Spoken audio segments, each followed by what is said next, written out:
2009 সালে ক্ষমতায় এসে শাসন ব্যবস্থা কুক্ষিগত করতে গুমের মতো ভয়ঙ্কর অপসংস্কৃতি চালু করে আওয়ামী লীগ। সময়ের পরিক্রমায় বিরোধী মত দমনে বিভিন্ন আইনশৃঙ্খলা বাহিনী ও গোয়েন্দা সংস্থাকে ব্যবহার করে অসংখ্য মানুষকে গুম করা হয়, চালানো হয় নির্মম নির্যাতন।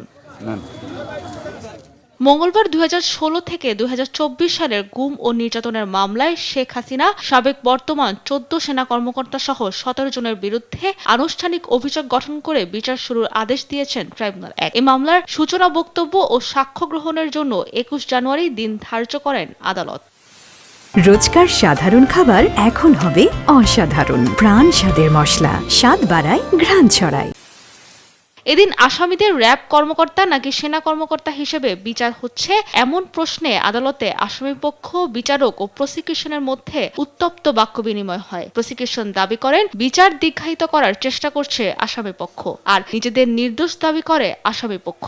মূলত র্যাব কর্মকর্তাদের বিচার হচ্ছে আজকের যে মামলাটি ছিল task force for interrogation sell TFI সেলে র্যাব কর্মকর্তারা কাজ করতেন। তারা র্যাব, পুলিশ সেনাবাহিনী, বিভিন্ন বাহিনীর মূলত একটি পুলিশের বাহিনী হিসেবে এটি পরিচিত।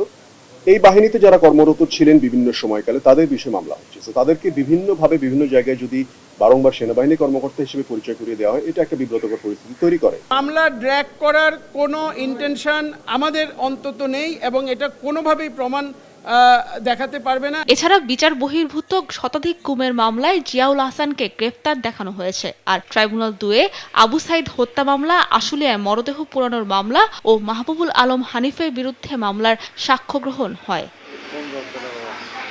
সাবরিনা মজুমদার, দেশ টিভি, ঢাকা।